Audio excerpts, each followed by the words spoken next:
어린 시절 엄마를 따라 주일학교에 처음 갔던 저는 찬양하고 말씀을 외우고 율동을 따라가는 예배 시간이 참 즐겁고 좋았던 기억이 있습니다. 비록 오랜 시간이 아니었지만 저의 마음에 예수님을 간직하게 되었고 기독교 고등학교에 진학하면서 다시 예수님을 만나게 되었습니다. 학교에서 예배를 드리고 준비하는 일들이 저에게는 마음이 즐겁고 편안했으며 예배를 드리면서 위로와 힘을 받을 수 있었습니다. 그러나 대학에 들어간 후에는 그나마 있었던 예배가 사라지고 세상에서 살다가 결혼을 하고 아이를 낳고 키우게 되었습니다. 2009년 외국 주재원 생활을 마치고 잠실에 살게 되었을 때 큰 고민을 했습니다. 그 많은 사교육들 앞에서 진짜로 내가 아이들에게 가르쳐야 할 것은 무엇인가 하는 고민이었습니다.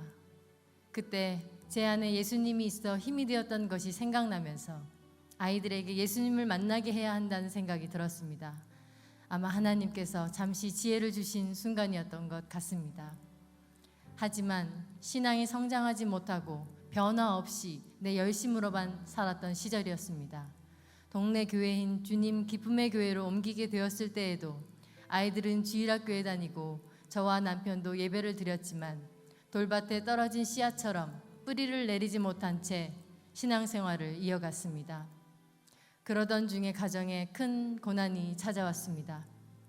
함께 모시고 살던 시어머니께서 갑자기 치매와 파킨슨 환자가 되신 것입니다. 시어머니 때문에 그나마 갔던 예배조차 갈 수가 없게 되었습니다.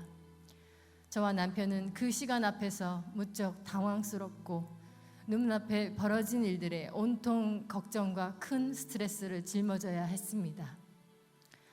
마음의 여유가 없어 교회를 나갈 엄두도 내지 못했습니다.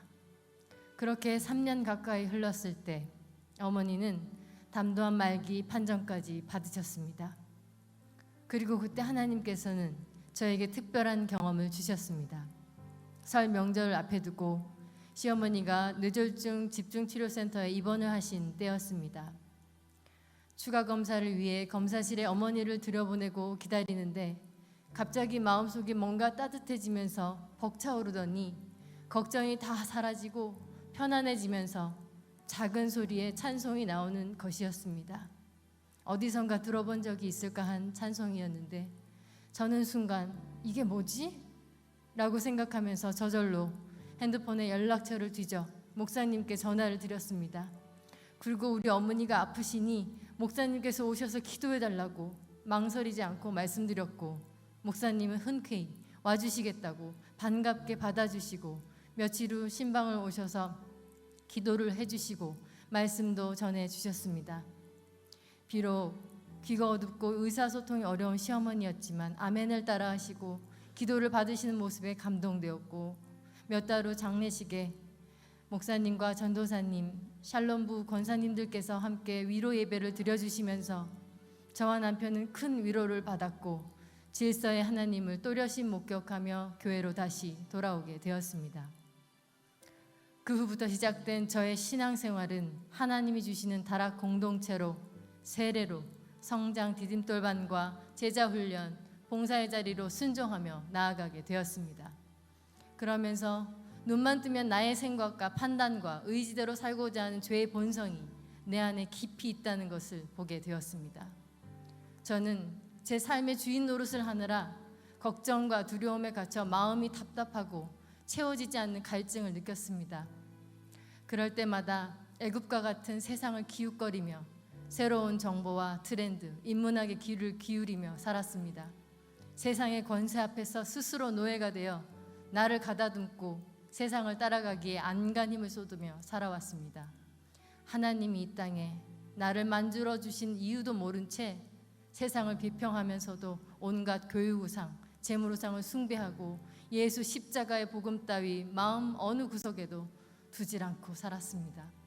그런데 성장 디딤돌반의 양육을 받으면서 성경 말씀에 눈이 뜨이자 누가복음 5장 8절 시몬 베드로가 이를 보고 예수의 무릎 아래에 엎드려 이르되 주여 나를 떠나소서 나는 죄인으로소이다 라는 베드로의 고백처럼 저의 죄인됨을 주님 앞에 고백하고 진정 회개하며 예수님을 영접하게 되었습니다.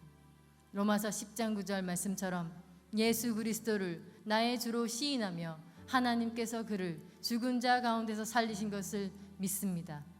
착하게 살았고 바르게 살았다고 그만하면 괜찮은 인간인 줄만 알았던 제가 이제는 말씀을 떠날 수가 없고 가족과 이웃에게 하나님을 전하지 않을 수 없는 것은 이런 미천하기 짝이 없는 저를 우리 예수님께서 구원해 주셨기 때문입니다. 또한 시어머니의 죽음의 과정을 지켜보면서 구원의 문제는 더 이상 미룰 수 없는 죽느냐 사느냐의 문제임을 깨닫게 해주셨기 때문입니다. 그리고 이번 여리고 기도 때 주신 말씀 신명기 6장 4절에서 5절 이스라엘아 들으라 우리 하나님 여호와는 오직 유일한 여호와이시니 너는 마음을 다하고 뜻을 다하고 힘을 다하여 내 하나님 여호와를 사랑하라. 이 말씀 가운데 저는 저의 믿음의 경주를 끝까지 완주하고 싶다는 삶의 목표를 갖게 되었습니다. 아직도 한참 부족하고 나약하지만 제게 주신 가족과 믿음의 공동체와 예수님을 전해야 할 사람들 앞에서 저의 역할을 다 해내요. 언젠가 천국에 가면 만나기로 약속한 우리 어머니를 만나고 이제는 세상 성공이 아니라 하나님 보시기에 기쁜 삶을 살고 싶습니다. 태초에 천지를 창조하신 하나님의 위대하심으로 이러한 일들을 제게 알려주신 은혜에 찬양과 감사를 올립니다.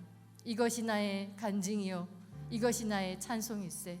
나 사는 동안 끊임없이 구주를 찬송하리로다. 아멘. 오늘 초청을 받아 이 자리에 오신 분들에게도 이와 같은 하나님의 은혜가 있으시길 간절히 기도합니다. 혹시 오늘 교회에 처음 오셨다면 새가족 등록하시고 매주 뵙길 원합니다. 힘들고 어려운 일 앞에 낙심하고 계신가요? 말씀을 묵상하며 함께 울고 웃는 믿음의 공동체 다락에 들어오십시오. 말씀의 자리에 오십시오. 하나님의 은혜를 함께 나누고 싶습니다. 감사합니다.